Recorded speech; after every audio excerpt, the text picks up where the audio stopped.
Welcome to our Honors 232 playthrough of Cities Skylines. Today we're going to try to develop a city using sustainable technology and trying to avoid a lot of the environmental pitfalls that come with development. And we'll be exploring the costs and challenges that come along with that. I'm Aiden Rudis. I'm Shusterfallou. I'm Robert Hsu. Let's jump right into it. So first we have to decide on the terrain that we want for our city. So what looks good here, guys? I think we definitely need a river. Right, so that's good there. We want a good amount of suitable area for building. So this one looks pretty good, right? It has a river running through it. We're not too worried about oil and ore resources because we're trying to develop we're as trying much to stay as we can renewable. without those. Good amount of forestry resources. I like the river running through it. I think we should go with this one. What should we name it? Something maybe Anthropocene related. Anthrotopia? Okay. There we go, Paris. All right, let's get this started. Hey there! Hey, welcome to Anthrotopia. All right, so here's our city. We have a nice river running through it. North to south. We have There's some forest over hydroelectric here. on We might eventually run into some issues with this forest blocking development access to the river because we'll be balancing sprawl considerations with the fact that our city will be growing. But we'll start off going the other direction into the open space to avoid unnecessary deforestation. Yeah, So- so we've got to start off by connecting our city to the highway. We're going to make a grid right now, and we'll get back to you when it's done. One, welcome to Anthrotopia. So we started out with our little street grid here, which gets a little bit wonky because we have some terrain going on, but it's no big deal. I'll still sleep at night. So Barely. Paris will talk a little bit about the zoning considerations that we'll have in our new town. All right, so we got to figure out where we're going to put the residential zone here in the green, the commercial zoning in the blue, and the Industrial zone in the yellow. So ideally, we'll have the industrial zoning, which is important for the growth of a town, a little bit removed from our residential areas, because as we'll see, there will be inevitably some pollution issues with that. So as you see, we're filling in these green areas here. Once there are some jobs in the town, you'll see this population start to fill up and we speed up our simulation. okay. Yeah, we don't want that near us. Okay. Ew. So 3, 2, 1. All right, so we decided to build a road extending to the south to put our industrial area. So we'll speed up our simulation here, and as you'll see, now our residential areas are in need of water and power. So for water, we'll set up a water pumping station down by the river. We have to be conscious the river is flowing this way. We don't want the sewage pipe to be upstream from the water collection station. That will contaminate our groundwater. So we'll connect this to our water grid. And then we got to consider what type of energy source we want to start with. All right, as you see, we're early in the town, so we only have 2 power options, wind and coal. So we're obviously going to start with wind since we're trying to make an eco-friendly Yeah. city here. I think we want to stay renewable. So the darker colors here indicate where it's windier. Obviously on top of the hill, that makes sense. So This seems like a good spot to start a little wind farm then. right, so we'll put a few of these up here. We'll see how long this lasts us. They're about 8 megawatts each. Since they're removed from the town, we do need a power line connecting it. Hopefully this won't get in the way of too much development. Luckily, we can put them farther away up the hill so we don't have as much visible pollution. Or sound pollution. Or sound pollution.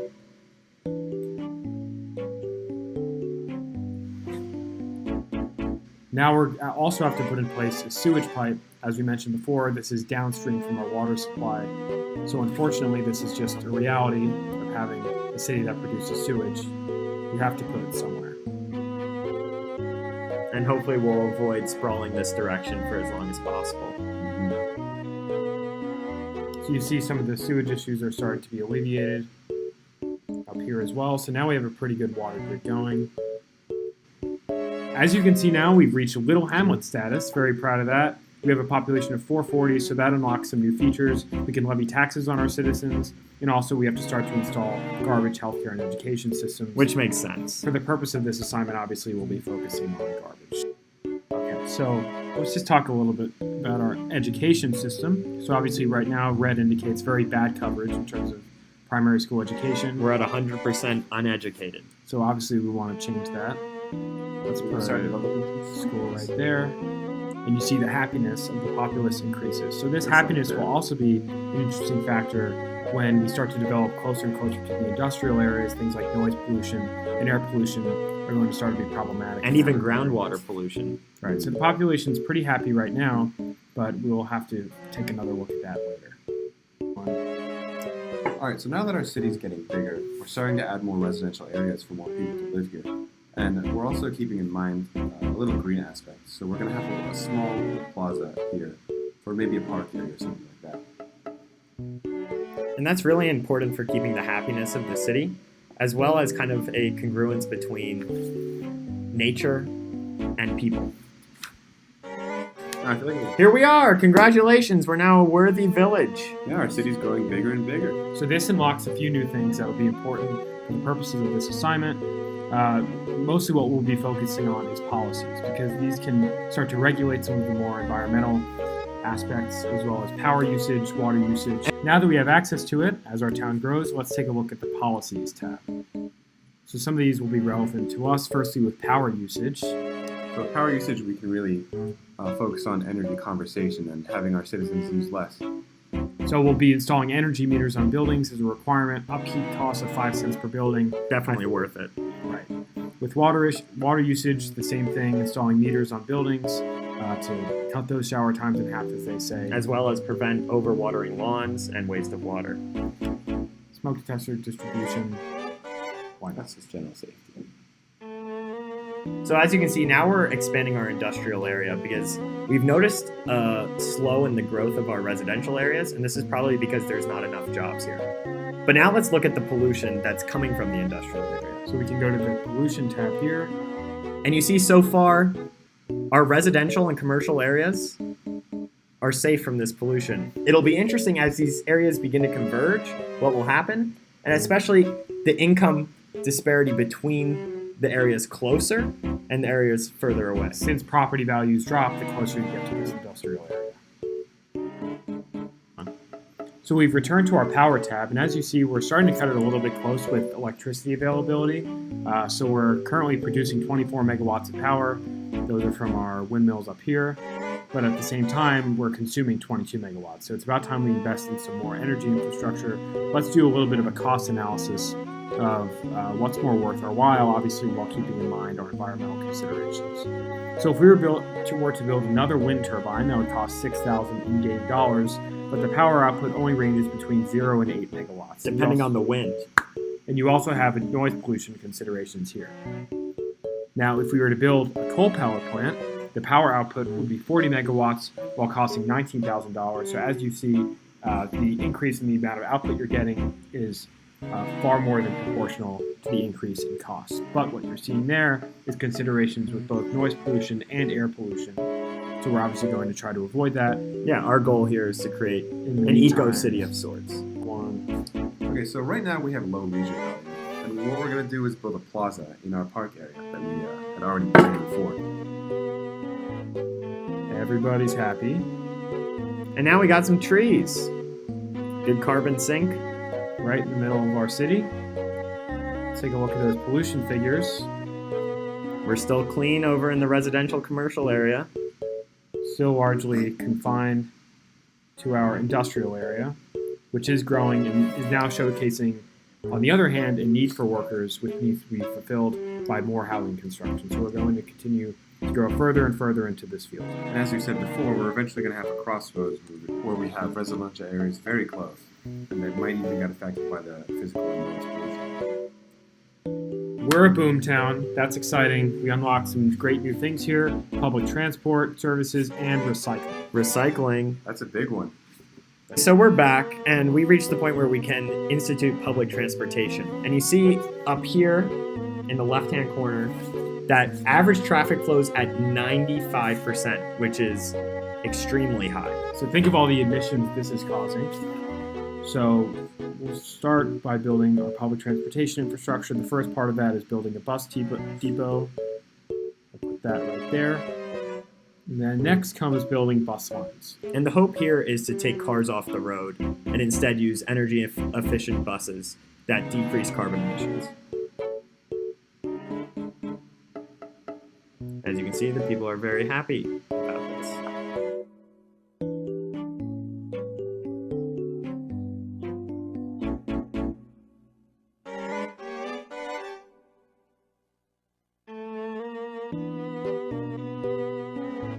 Do we have buses going to people's jobs or no? I put it to like the center. Industrial. The industrial people. Oh.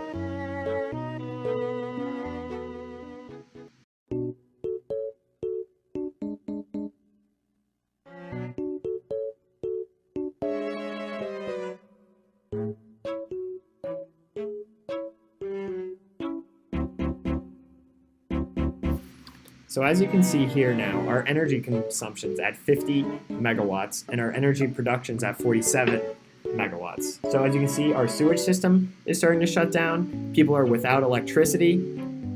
There's no water getting to the industrial area. So now we got to invest in new energy options. So we can add another windmill at the price of 6,000 in-game dollars, and the upkeep is $80 a week. Or we can add this advanced wind turbine that stays in the river. The upkeep is 200 in-game dollars a week, and the cost is 12,000 in-game dollars a week. So what do you think, Robert? I think we should go with the advanced wind turbine. There may be issues with how it affects the water wildlife, but I think we should consider it. Yeah, also the energy output goes from 0 to 20 instead of the normal wind turbine, which goes from 0 to 8. So I think this is a good long-term investment. Yeah, it takes up a similar amount of space, but it's much more efficient. All right, so we'll go ahead and add this into the river.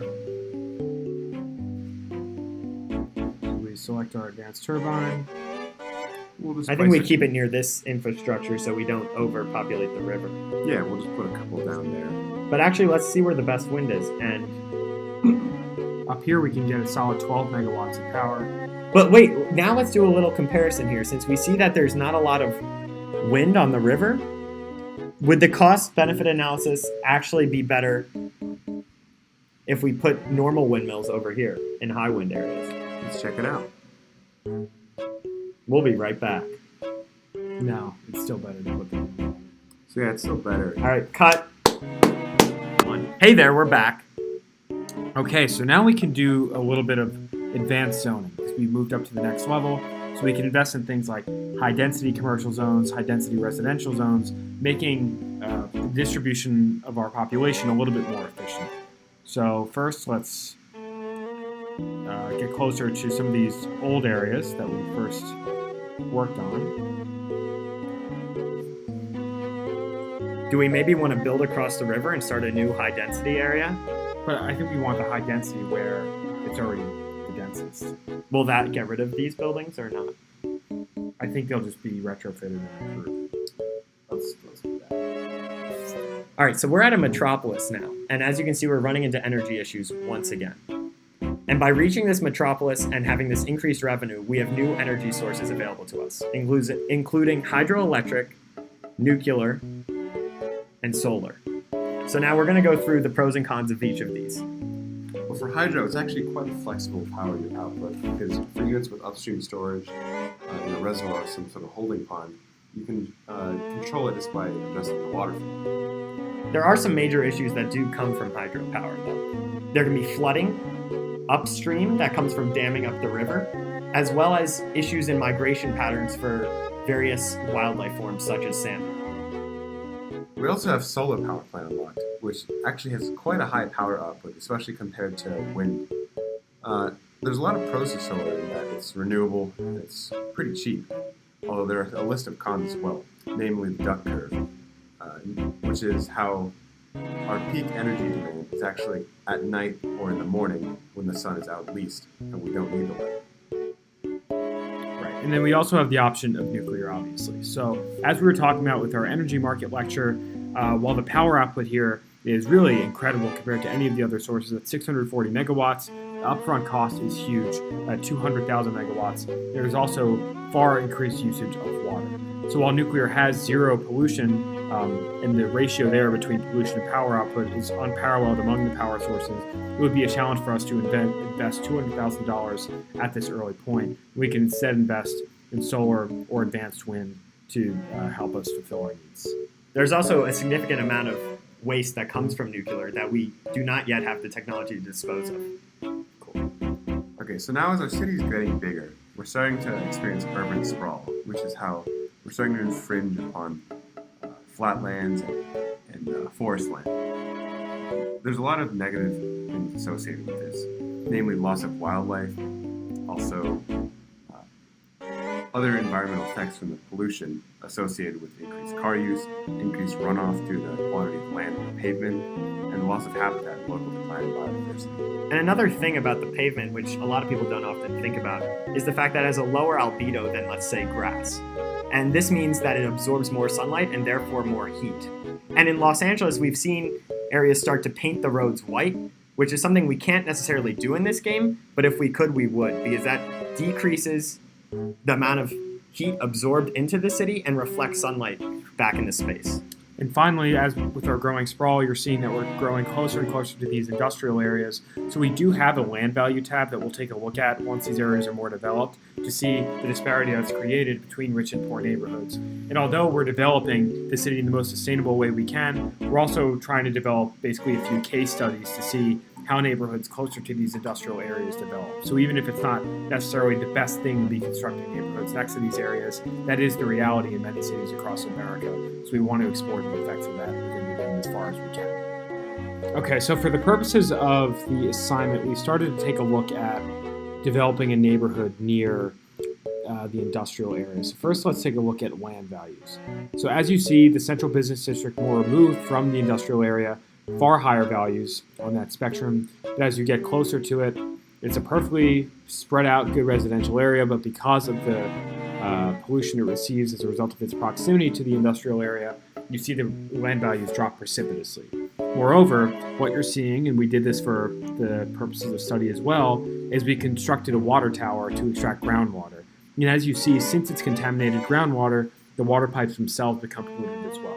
So you do see issues with inequality where the closer people live to these industrial areas, and throughout American history, a lot of times development decisions as to where to build these plants, these chemical plants, these power plants, etc., are guided by racial overtones or class overtones, and you see the implications of that here. All right, so now we're looking into replacing our current sewage disposal system with a water treatment plant. So there's obvious benefits to this, such as removing solid waste, removing biological waste, and it lowers risks of waterborne diseases that can be contracted in the areas that we're going to soon grow into over here. There are some minor downsides, increased noise pollution, as well as an increased energy consumption. But we think the positives definitely outweigh the negatives here because, first of all, we're using only clean energy, and having a clean river and supporting our ecosystems is much more important than saving a few bucks. Right, and in our town, of course, we're still operating on a completely wind power-based electric grid. Again, some of the conditions of this game are idealized. We're picking and choosing what power sources we want. We don't have an electric monopoly like DTE telling us what we can and can't have. But it's still clear that the benefits outweigh any potential. And we see the severe pollution right here coming from our existing sewage stream that doesn't have any kind of filtration system to it. So let's see how it changes when we install that. We'll be right back. Okay, so we're back now, and you can see the pollution dissipating from north to south. That's actually very satisfying. And you see it getting pushed away. So we're already cleaning up the environment, and this is a great thing for the city and for the wildlife and for future development along these riverbanks.